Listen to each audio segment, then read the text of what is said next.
Hello everyone, collective love reading tayo.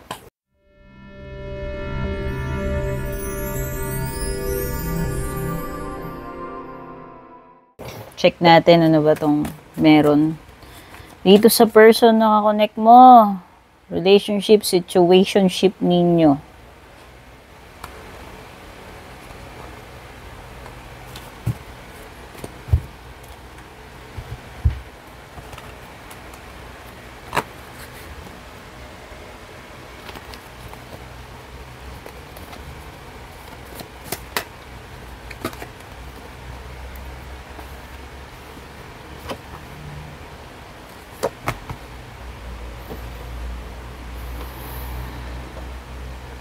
This could be an LDR relationship, with one being younger by age, and lots of air signs. Could mean communication, or a person who wants to communicate, a person who wants to travel just to see you. There could be Gemini, Libra, Aquarius in this situation.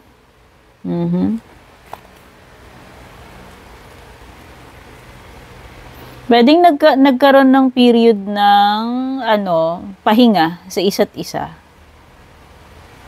Siguro nagkaroon kayo ng cool off, some kind of space. Pero ngayon bumabalik siya eh. Ngayon gusto niya na uli i-reactivate yung connection ninyo kung nagkaroon man kayo ng disconnection, kawalan ng communication. Pwedeng nasa malayong lugar siya, pwedeng nasa ibang bansa, nasa ibang city or state.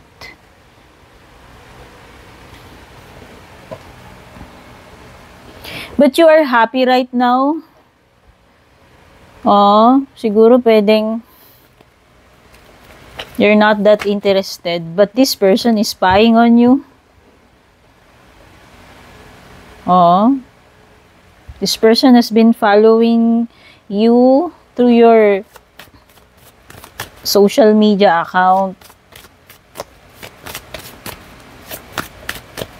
What does this person want? Dito sa nanonood.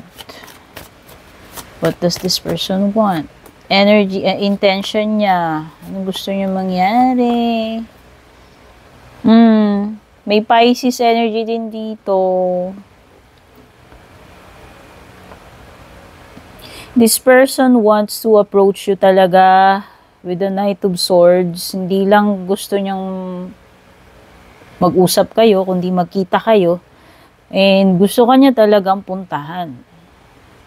Saan ka man magtago, dear? Charot. Maybe this person, needs an answer from you. Baka wala kasi kayong clarity. Pwedeng nagkalabuan kayo or siya. Hindi ko alam kung siya lang ba yung naguguluhan, nalalabuan, or yun talaga yung nangyari sa relationship ninyo. So, this person is seeking, answers.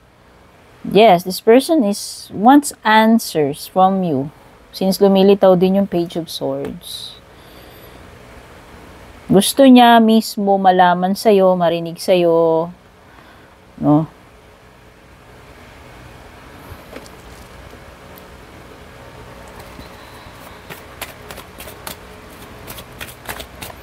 Maaring nagsinungaling siya sa'yo. Oo, may hindi siya sinabi, may tinago siya sa'yo.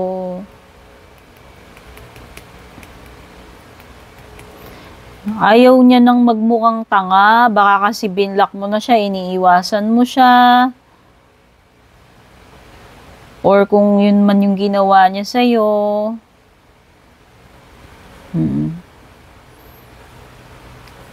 Pero ikaw kasi nag-iingat ka na, nag-set ka na ng boundaries, dumistansya ka na dito. Ayaw mo na, kung pinagmukha ka niyang tanga, ayaw mo na magmukhang tanga. No? So, yun. Ayaw mo na magmukhang angat. Babawal yung words ko, dear. Pero yun na nga. So, what's next? Alam mo yung totoo eh. Pwede nung una ginawa ka niyang, akala niya siguro, naive ka, akala niya utu-utu ka, akala niya, alam mo yun, hindi mo alam. Pero you know the truth. And para sa'yo, sapat na yun.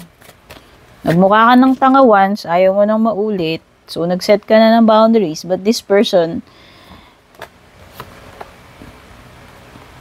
comes again para, alam mo yun, mag-reconnect sa'yo. Will try to connect with you again. This person is stuck. So, it appears to be na siya ngayon nakatikim ng own medicine niya. Siya ngayon yung nangihinayang. Siguro na-realize niya na iba ka. Na mas okay ka pala. O, noong una, naglaro siguro, napaglaruan niya yung feelings mo. Hindi ko alam ano nangyari sa inyo. Kasi, ayan, no. Ngayon, nare-realize niya na. Siya na ngayon yung hindi maka-move on. Siya na ngayon yung nangihinayang. Hindi siya masaya. Hindi siya masaya ngayon. O kung meron man siyang person, kung pinalitan ka man niya, left you for someone else. Ngayon, nag-aaway sila. Kaya siguro this person wants to reconnect with you.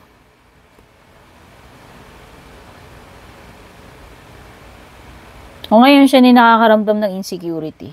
Baka, yun nga, natikman niya yung own medicine niya. Baka naman yung isang person, pwedeng inogag din siya o tinarantado siya, hindi ko alam. Sabi ko nga, pwedeng natikman niya yung sarili niyang medicine, kung ano yung ginawa niyang atraso sa'yo. Pwedeng bumalik din niya yun sa kanya.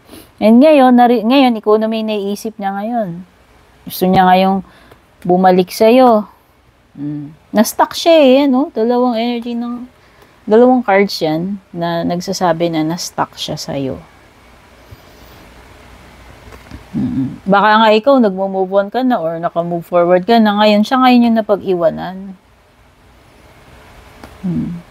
Hindi ka na rin umaasa yan, no? Naka-move forward ka na. Hindi ka na rin nag-e-expect. Hindi mo na rin siya hinihintay. Pero, ayan, siya ngayon yung mukhang angat. Siya ngayon yung mukhang engot na maaaring maghabol sa'yo.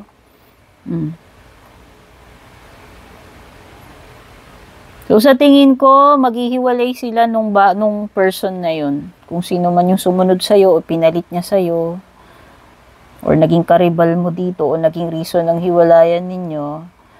And then, doon niya marirealize.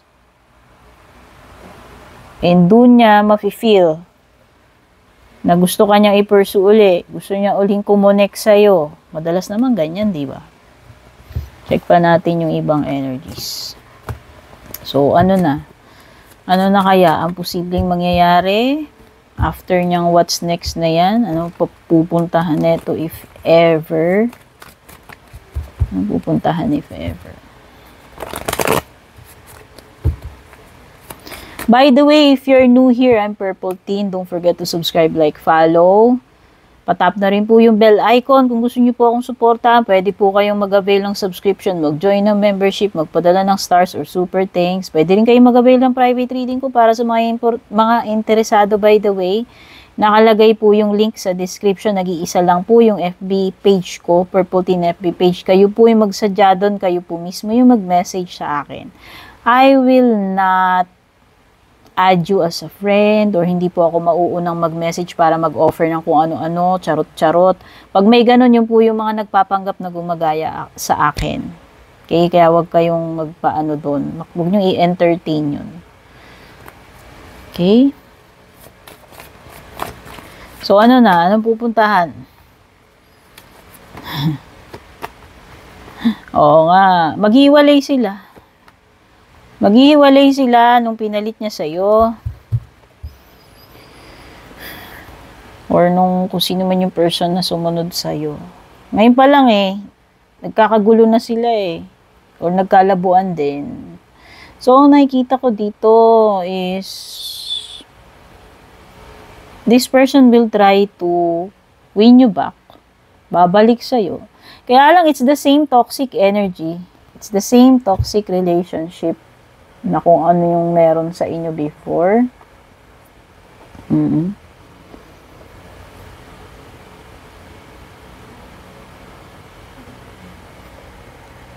May boldy-boldy. Sorry. Daming mga boldy-boldy. Ayan. Nasta kasi siya sa'yo. Hindi ko alam kung no choice na lang ba siya since nagkalabuan sila nung isa or ginagawa lang niyan dahil magulo silang dalawa. Anong pupuntahan nito? Makakarma siya, dear. Sa tingin ko, makakarma siya at yun yung pinakakarma niya, yung ipinalit niya sa'yo or yung sumunod sa'yo, yun din yung magkakahiwalay din sila. Oo. O maaaring ipinagpalit din siya nung isa or nakahanap ng mas better. May Gemini, may Capricorn, may Libra energy naman dito sa spread na to. Ayan o, gusto niya uli magsimula kayo. Mag-a-attempt siya. Pero it's the same toxic person relationship. Kung halimbawang matutuloy na mag-reconnect kayo. And eventually, nakikita ko, it will end the same. Maghihiwalay din kayo eh. And eventually, you move forward. Gagawa ka na rin ng choice dito, decision. No? Pero pwede ka pa rin mahulog sa charm nitong person na to. Ma-charm ka na naman niya. And magkaroon ng continuation yung toxic na connection ninyo. Pero eventually, karma will find its way to this person. Okay, so yan yung mga na-pick up kong energies dito sa collective love reading. Love you all. Take care. God bless.